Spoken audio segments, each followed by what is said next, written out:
Hello everyone, it's Charlton. Please subscribe to my channel, tap the notification bell, I'd appreciate it majorly. So the body of Elder Fernandes, the missing Fort Hood soldier, 23-year-old Fort Hood soldier, who has been missing since last Monday was the last time he was seen when he was supposedly dropped off at the 2700 block of Woodlands Drive.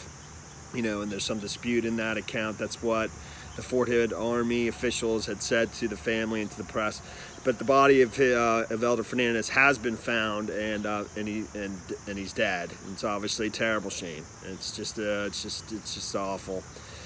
So he was found about 30 miles from the base, you know, in Temple, Texas, which is 30 miles east of Killeen. Supposedly around 5:30 last night, there was a medical call placed to the Temple Police Department, a 911 call, I guess, and of somebody spotting a man near some railroad tracks. You know, I saw that CBS has reported that Kwan, the attorney for the Fernandes family, Kwan is the Natalie Kwan, who's also representing you know, Vanessa Guillen's family. She had said that the body was found hanging in a tree.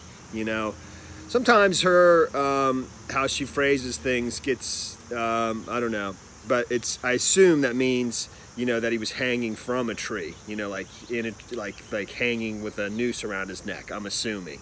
Yeah, and that's what the Temple Police Department said thus far. They do not suspect any foul play, you know, and I guess the presumption is that it's suicide, you know.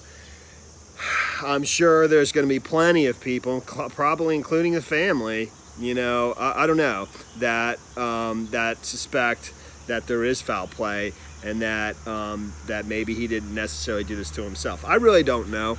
I mean, for one thing, you know, he's 30 miles away from the base when he didn't have his vehicle. So, you know, well, he could have easily walked 30 miles over the course of 7 days, you know, but, so basically, you know, they found a backpack at the location with his driver's license in it. I think, this is not Fort Hood officials, but Natalie Kwan that's put this out there. The family and they were notified late last night of this, you know, the mother's been there since Wednesday, 2 days after he was last seen. You know, she flew down to Killeen from Massachusetts. He's from Brockton, Massachusetts, or Braintree, which I think are very close to each other. You know, and now the aunt is down there, and I think other family members. They absolutely disputed some of the things that they were being told by Fort Hood officials. You know, the fact that he was supposedly dropped off at the Woodlands Drive address, you know, residents, they were told that he, you know, or they knew that he had moved out of that residence sometime in July, so he didn't even live there anymore. His car was found on base, you know, on post near his unit with all of his belongings in it. I assume that means, you know, boxes of his clothes and other items that he may have. He had recently rented a new place, had signed a lease for a new apartment, but never, and had set up the utilities, but had never gone and picked up the keys. From where he would pick up the keys, I don't really know. I assume it's just some kind of rental company that was renting him an apartment. He just never finalized. Well, he finalized everything. He just didn't pick up the keys to go and, you know, enter his new apartment. So, but his car was there.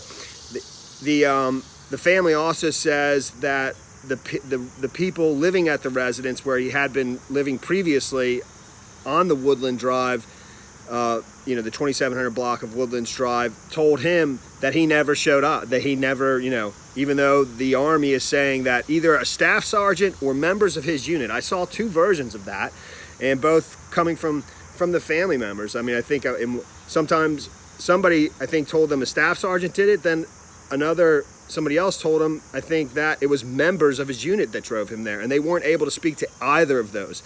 The staff sergeant, we don't know who that is, or, you know, members, I guess a few members of his team that had driven him to that address, but the people that live there said he never showed up that day.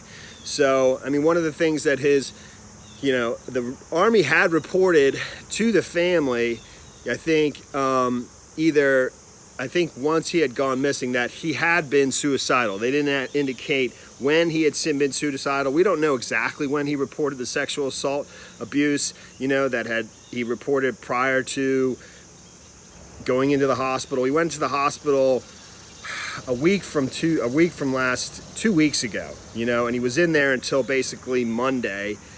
The Monday that he was last seen and supposedly dropped off at the Woodlands Drive address. The mom had said she was speaking to him daily, multiple times, you know, 2 to 3 times a day, every day from that Tuesday that he went into the hospital up until the Monday that he was released. She last spoke to him the Sunday, you know, the Sunday before the Monday he was released, and he promised that he would call her. He didn't have his phone while he was in the hospital, so I guess he was calling her from, you know, whatever, the hospital phone, I guess a bedside phone that they have in the rooms, you know, but he didn't actually have his own phone, and that he promised her once he got his phone, you know, after he got released on Monday, he would call her. And I think the mom said he even promised he would make a video of himself so that she would know that he was okay. I mean, that's what the mother said in one of the news reports.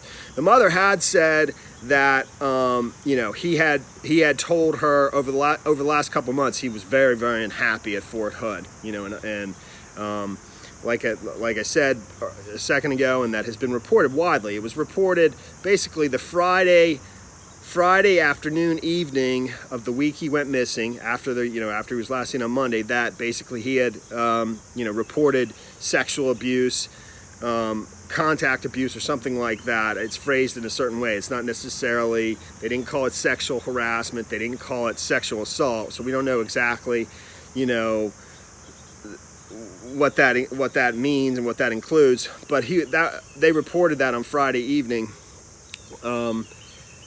that he had done that, and that they had transferred him out of his unit so that, you know, he wouldn't, you know, suffer any reprisals from I assume that, you know, members of his previous unit and members, you know, members, whoever he might have accused of sexual abuse contact.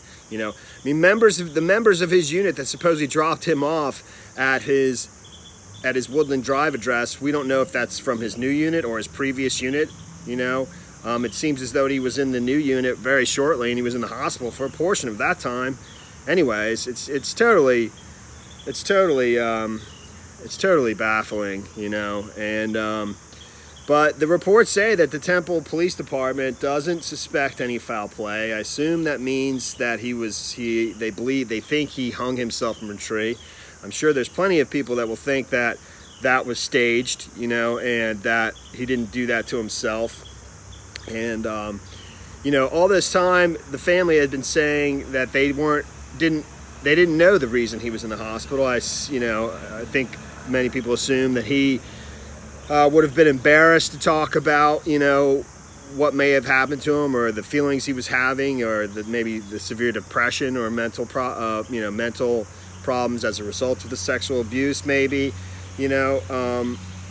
So, you know, that's pretty much the extent of it. I don't know if I said his backpack was found there. Natalie Kwan stated this as well in one of the reports, CBS, that had his driver's license in it. And that's pretty much the story there, man. That's pretty much the story there. What a shame. Thanks for watching my videos. Please subscribe to my channel.